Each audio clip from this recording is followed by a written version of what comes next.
Jadi ulama itu jangan Rijaluddin. Rijaluddin paling rendah itu tingkatannya kalau di negeri ini namanya Imamuddin. Biasanya untuk nyolatin orang mati sama ngawinin penganten. Pak Mudin. Istilahnya Pak Mudin. Kalau di Sunda namanya lebek, ya. Hamil. Ya, itu kan warisan Belanda, tapi terus masih sampai hari ini karena ada ada garis demarkasi antara kekuasaan negara dengan ulama. Ulama harus dikandangin. Tidak boleh cawe-cawe ikut ngurusin negara. Itu ikhwafillah rahimani rahimakumullah, apa yang dilakukan oleh Belanda itu sampai hari ini kita ikuti. Bahkan lebih fasih nirunya. Sebagaimana nasihat Snokhorgronya dan Van der Plas, ya. Ulama-ulama kita lebih fasih menerjemahkannya dari fatwa-fatwa yang dituangkan oleh Snokhorgronya yang menggelari dirinya, nama muslimnya katanya Abdul Ghaffar, dan Van der Plas. Kalau Snokhorgronya pisahkan umat Islam ini khususnya di Aceh ini dengan politik. Kalau kita enggak, justru ulamanya mengemis kepada penguasa. Naudzubillah.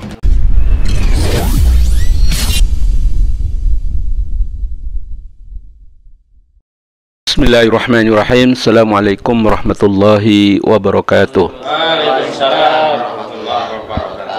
Alhamdulillahilladzi wa kafa wassalatu wassalamu ala rasulillahil mustafa Sayyidina Muhammadin wa ala alihi ahlus sidqi wa ahlus sidqi wal wafa.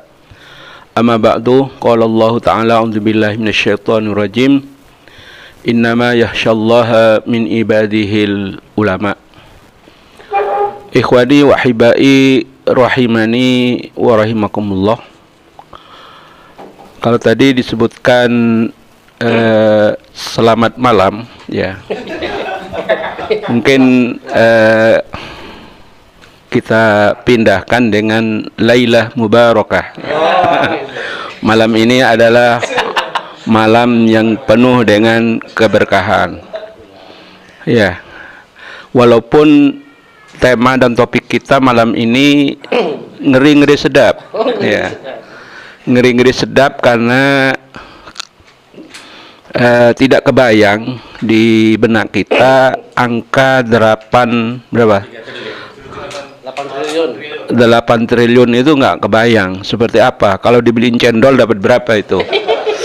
Ya, tapi biasa di mainan para politisi, di mainan para penyelenggara negara ini hal-hal yang biasa. Dan ngibulin rakyat itu juga menjadi makanan harian mereka. Sehingga saya katakan malam hari ini ya moga-moga Ustadz Ahmad ya yang terlalu keras nanti pulang ke rumah secara selamat saja. Maksudnya apa gitu? Ya maksudnya langsung disambut sama istrinya gitu. Malam Jumat udah lewat gitu. Ya. Subhanallah. Subhanallah ya. Jadi begitulah resiko dari ketika melakukan watawasau bil haq watawasau bis sabar. Risikonya macam-macam. Baik, para ikhwah, para jamaah yang ada di rumah, ada satu syair yang ditulis oleh Syabir Kuti yang merefleksikan keadaan perpolitikan kita hari ini, di mana Syabir Kuti itu menulis bait syairnya dengan indah. Beliau mengatakan hadzal zamanul ladzi kunna nuhadhiruhu fi qawli Ka'bin wa fi qawli Ibnu Mas'udin. Inilah zaman yang kita khawatirkan selama ini. Maksudnya zaman di mana banyak setan bisu, ulama-ulama menjadi diem, ulama-ulama kemudian memutarbalikkan fakta, korupsi dianggap biasa, bahkan kita nyaman, oh itu biasa korupsi, ya, ya, ya itu hadiah kan gitu. Jadi hadza zaman alladzi kunna nuhadiruhu, inilah zaman yang kita khawatirkan selama ini. Fi qauli Ka'bin wa fi qauli Ibnu Mas'udin, sebagaimana yang dikatakan oleh Ka'ab dalam meriwayatkan banyak hadis, dan sebagaimana yang dikatakan oleh Ibnu Mas'ud di dalam meriwayatkan juga banyak hadis. Apa? Dhahrun fihi al-haqqu mardudun bi ajma'i. Ya, di mana masa kebenaran Islam ditolak secara total. Ya. Khilafah, kalau kita rajin buka-buka media sosial, ideologi khilafah, padahal khilafah itu bukan ideologi. Khilafah itu syariat Islam, ideologinya adalah Islam. Tetapi dhahrun fi al-haqqu mardudun bi ajma'ihi, kebenaran ditolak secara total. Wal jawru fihi adahu ghairu mardudin, sementara kebatilan diterima secara menyeluruh. Ya, orang sudah imun, ada korupsi sudah imun, Kayak mati rasa. mati rasa. Sama dengan kita tiap hari melewati sampah. Lewat pertama bau nutup hidung, bau lewat lagi besoknya setengah nutup hidung, berikutnya udah nggak nutup hidung, sudah mati rasa, imun. Jadi kita mendengar ya bahwasanya serangan fajar ya pada saat pemilu ini sebentar lagi nih, nggak sampai tahun, serangan fajar itu biasa dan dianggap itu bagian dari hadiah. Kemarin ketika silaturahmi ke kampung, ada adik kelas itu yang nyalon menjadi anggota DPR tingkat provinsi. Itu cerita, ya kalau tingkat kota ya itu maharnya dianggap mahar, ya kayak orang mau kawin aja. Maharnya 3 miliar katanya. Itu mahar maksudnya apa? Ya untuk selamatan, untuk hadiah, untuk ya, money politiknya ada nggak ada, kita nggak ada money politik, itu kita ngasih hadiah-hadiah aja ke konstituen kita katanya. Ya, kalau untuk DPR ini ya siapkanlah 10 kali lipatnya. Dan kemarin dia jadi, memang sekarang ini sudah ancang-ancang dari partai, ya tidak usah disebutkan, nanti saya juga kena masalah, tapi sudah siap duitnya, ready. Ya, artinya wal jawru fihi adzun ghairu mardudin. Ya, kebatilan itu justru dianggapnya sesuatu yang biasa dan tidak ditolak. Ya, maka kata Syabir Quti mengatakan, indama hadza wa lam yajud lahu ghairu, jika ini terus berlaku sampai tidak ada yang lain, lam yabqa mayitun lam yafrah bimauludin. Nanti tak perlu kalau ada orang yang mati ditangisi, dan ketika ada bayi yang lahir ya tidak usah berbahagia, nggak usah, ya biasa aja gitu. Maka ini kondisi real di tengah-tengah kita, ketika kita ya syariah dianggap sebagai guyonan ya oleh ulama-ulama kita yang mengklaim dirinya sebagai ulama. Karena kalau kayak Migdad ini nggak laku karena nggak bisa ngelucu, kan gitu. Yang bisa ngelucu ini kan dia yang laku keras, ya laku keras. Maka para jamaah dirahmati Allah Subhanahu Wa Taala, kalau kemudian disodorkan ke saya bagaimana peran ulama, sesungguhnya ulama itu pada hakikatnya adalah bagaimana kemudian dia mengangkat taraf berfikirnya umatnya di tengah-tengah keterpurukan yang semacam ini, ya, yang dinamakan dengan irtifaul fikri. Bagaimana mengangkat itu? Bukan kemudian sibuk bagaimana mendukung seseorang untuk maju di parlemen, seseorang untuk kemudian menduduki jabatan di jabatan di partai politik, sibuk mendukung capres-capres. Subhanallah, rendah banget nilainya di hadapan Allah Subhanahu wa Ta'ala. Ini fenomena yang ada di tengah-tengah ulama kita dewasa ini, walaupun tidak semua.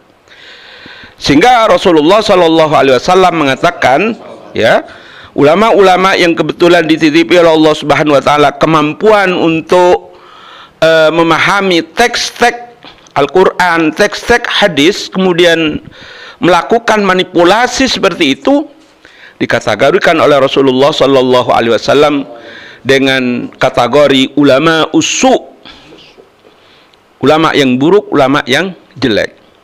Kemudian yang mondar mandir, ya mondar mandir ke gedung bupati, ke istana. Ada istilahnya yang lain, namanya ulama ussalatin,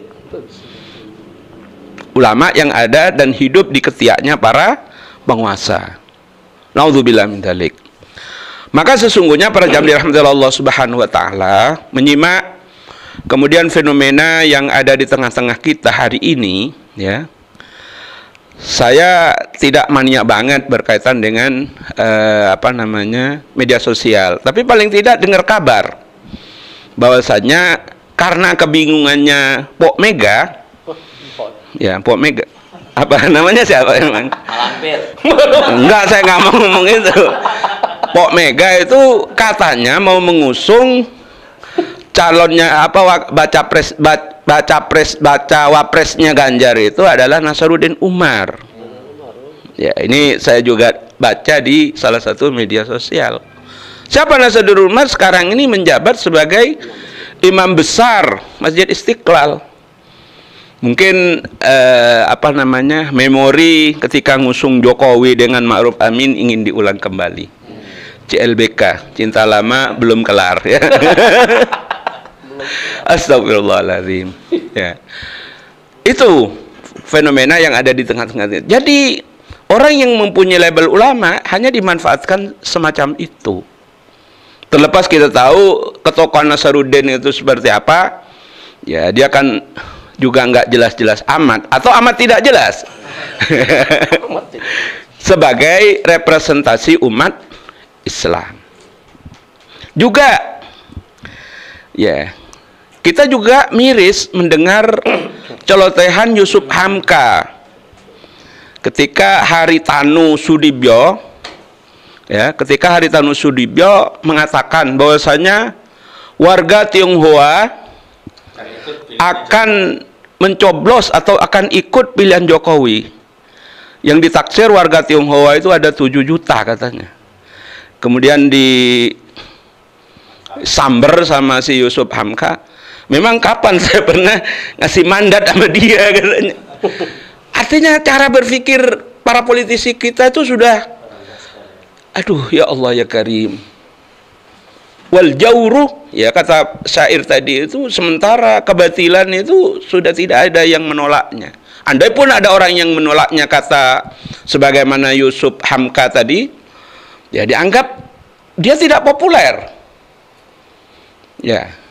Maka iwafillah rahimani wa rahimakumullah, inilah realitas di tengah-tengah kita ketika kita umat Islam ini ya dalam keterpurukan karena peran dan fungsi ulama yang tidak maksimal, peran dan fungsi ulama yang tidak jelas.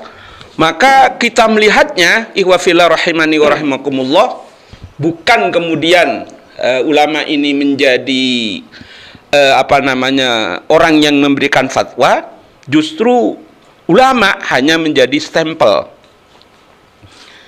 Di era Soeharto dulu saya ingat, saya masih waktu itu SMP atau SMA, usia-usia itu. Di Madura ada satu kabupaten namanya Sampang. Di situ ada waduk yang dipaksakan oleh Pak Harto. Namanya Waduk Nipah. Ya, waduk untuk, tapi kemudian ya rezim Soeharto pada saat itu melakukan kezaliman. Dipaksa warga yang mau jual atau tidak, pokoknya minggat dari situ. Kemudian ya dasar orang Madura kan seperti itu. Kemudian agak panas suasana pada saat itu, dan liciknya ulama dikumpulin. Ulama dikumpulin pada saat itu dan untuk memberikan advokasi kepada warga yang tanahnya terkena proyek waduk Nipah itu, sehingga agak reda. Sehingga menarik para jamaah dirahmati Allah Subhanahu wa taala apa yang disampaikan oleh salah seorang kiai karismatik pada saat itu yang dari Sampang juga, namanya Alawi Muhammad. Jadi ulama ini hanya menjadi silinder katanya. Pernah dengar kata silinder? Silinder itu apa ya? Silinder itu untuk ngalusin jalan itu loh. Kata orang Jawa itu silinder. Ya. Apa ya itu? Jadi ulama itu hanya untuk itu fungsinya. Untuk ngerapihin aja. Ya, untuk ngerapihin aja, untuk dem-demin aja. Sehingga istilah itu sangat populer pada saat itu, ya. Fungsi ulama itu ya hanya untuk dem-demin aja, ya. Maka sesungguhnya ihwafillah rahimani wa rahimakumullah, tentu dalam perspektif Islam ulama itu bukan seperti itu. Sehingga menurut Syekh Taqiyuddin An-Nabhani tidak ada yang namanya rijaluddin. Ya, rijaluddin. Yang ada adalah siyasiun, para politisi. Jadi ulama itu jangan rijaluddin. Rijaluddin paling rendah itu tingkatannya kalau di negeri ini namanya imamuddin. Biasanya untuk nyolatin orang mati sama ngawinin penganten. Oh, Pak Mudin. Ah, istilahnya Pak Mudin. Kalau di Sunda namanya lebek, ya. Hamil. Ya, itu kan warisan Belanda, tapi terus masih sampai hari ini karena ada apa namanya? Ada garis demarkasi antara kekuasaan negara dengan ulama. Ulama harus dikandangin. Tidak boleh cawe-cawe ikut ngurusin negara. Itu ikhwafillah rahimani wa rahimakumullah, apa yang dilakukan oleh Belanda itu sampai hari ini kita ikutin. Bahkan lebih fasih nirunya. Sebagaimana nasihat Snokhorgronya dan Van der Plas, ya. Ulama-ulama kita lebih fasih menerjemahkannya dari fatwa-fatwa yang dituangkan oleh Snokhorgronya yang menggelari dirinya, nama muslimnya katanya Abdul Ghaffar, dan Van der Plas. Kalau Snokhorgronya pisahkan umat Islam ini khususnya di Aceh ini dengan politik. Kalau kita enggak, justru ulamanya mengemis kepada penguasa. Naudzubillah. Ya. Ini fakta di tengah-tengah kita. Maka seharusnya ulama itu kan menjadi air, ya. Sebagaimana air dalam kehidupan. Dia sangat-sangat dibutuhkan. Ya, ulama itu adalah penyejuk. Ibarat lampu, dia adalah penerang perjalanan manusia di bumi ini. Maka tentu seorang ulama itu pemahamannya harus syamilan mutakamilan. Harus paripurna. Sehingga di Jawa itu ada istilahnya kiai. Tadi saya disebutkan kiai. Ikiai, karena nggak ada yang lain lah. Ya, ikiai lah, ikiai. Ya, ikiai, ya. Harus samilan mutakamilan. Ya, sudah ngaku-ngaku ceramah di istana, baca Quran pletot-pletot, udah ngaku-ngaku ulama. Subhanallah. Ya. Kemudian fikrohnya ya tidak sesat dan akan menghilangkan fikroh-fikroh sesat dan menyirnakan fikroh-fikroh sesat di tengah-tengah masyarakat. Kemudian akan menghilangkan kabut kebimbangan. Kalau selama ini kenapa umat ini bimbang? Ya, pilih Bokeh apa pilih Anies kan gitu. Apa pilih Prabowo? Karena memang ulamanya tidak mengedukasi. Ulamanya juga wait and see, mana duit yang lebih gede. Amplopnya coklatnya yang mana ini? Astagfirullahaladzim. Ya. Kemudian sebagaimana kata Rasulullah Sallallahu Alaihi Wasallam, ya, perumpamaan sesungguhnya perumpamaan ulama di muka bumi ibarat bintang-bintang di langit yang menjadi petunjuk di dalam kegelapan. Jika sinar-sinar bintang itu lenyap, maka tongkat-tongkat pun hampir sesat. Tongkat itu kan biasa dibawa oleh orang buta. Tongkatnya aja juga akan sesat kalau ulamanya sudah seperti itu. Sebagaimana juga yang diriwayatkan bersumber dari Imam Ali radhiyallahu anhu, ya, yang diriwayatkan oleh Ibnu Adi, para ulama adalah mercusuar di bumi. Mereka penerus para nabi dan pewarisku, kata Rasulullah. Kata Rasulullah, saya tidak mewarisi emas dan perak, tetapi sesungguhnya aku mewarisi petunjuk yang harus dibawa oleh para ulama. Ini kata Rasulullah sallallahu alaihi wasallam. Maka iwafillah rahimani rahimakumullah, ya. Ya, kalau kemudian ada di antara para pemirsa ini yang sudah kadung atau kadung, ya, terlanjur digelari ustadz, ya, digelari ajengan, digelari kiai, digelari apa, ya, ulama, buya, ya, gus, lora, maka kembalilah kepada pemahaman awal bahwa Anda ini sebagaimana yang dikatakan oleh Allah Subhanahu wa taala, innama yakhsyallaha min ibadihil ulama. Sesungguhnya yang paling takut kepada Allah dari hamba-hambaku itu adalah ulama. Ulama siapa? Ulama ussolihin, ulama ulamilin, ulama yang soleh, ulama-ulama yang mengamalkan ilmunya. Maka iwafillah rahimani wa rahimakumullah, ya, tentu ulama yang sesungguhnya itu harus menjalankan warisan dari Rasulullah sallallahu alaihi wasallam. Warisan terbesar dari Rasulullah sallallahu alaihi wasallam itu adalah tegaknya syariah Allah di muka bumi. Bukan syariat tauhid, bukan syariat demokrasi, bukan syariat kapitalisme, bukan syariat copras-capres yang nggak jelas itu, tapi bagaimana menegakkan syariat Allah. Kalau Anda keluar dari itu, Anda sesungguhnya tidak layak mendapatkan sebutan ajengan, mendapatkan sebutan gus, lora, kiai, buya, dan lain sebagainya. Anda tak lebih dari seorang belantik sapi. Apa tuh? Atau belantik sapi? Makelar sapi. Ya. Yang pedagang. Bukan pedagang, belantik itu bagian nuntunin doang ke pasar, yang bosnya nggak nuntunin sapinya. Gembalanya betul. Oh, ini sudah ditawar nih 8 juta padahal nggak ada yang nawar, itu namanya belantik. Oh.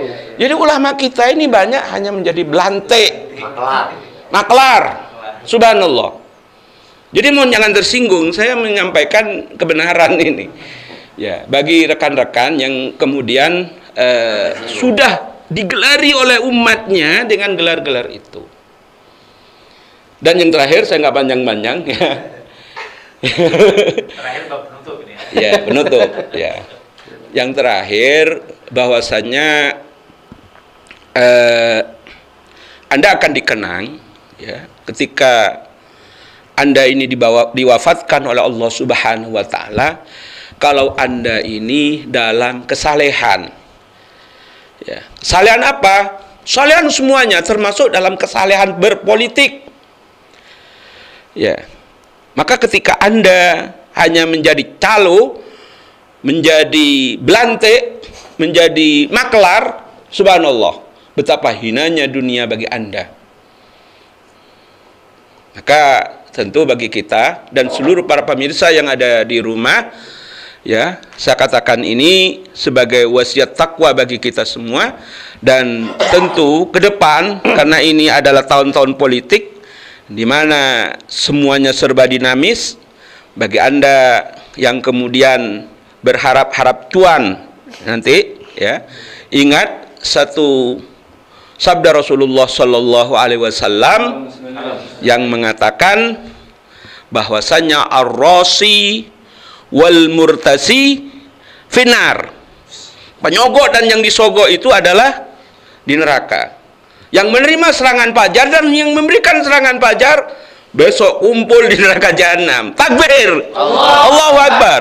Kita tidak ingin saudara-saudara sekalian bersama gerombolan-gerombolan setan yang di situ kemudian menjadi bahan bakarnya api neraka. Wallahul muwafiq ala aqwamit thoriq. Assalamualaikum warahmatullahi wabarakatuh. Waalaikumsalam warahmatullahi wabarakatuh.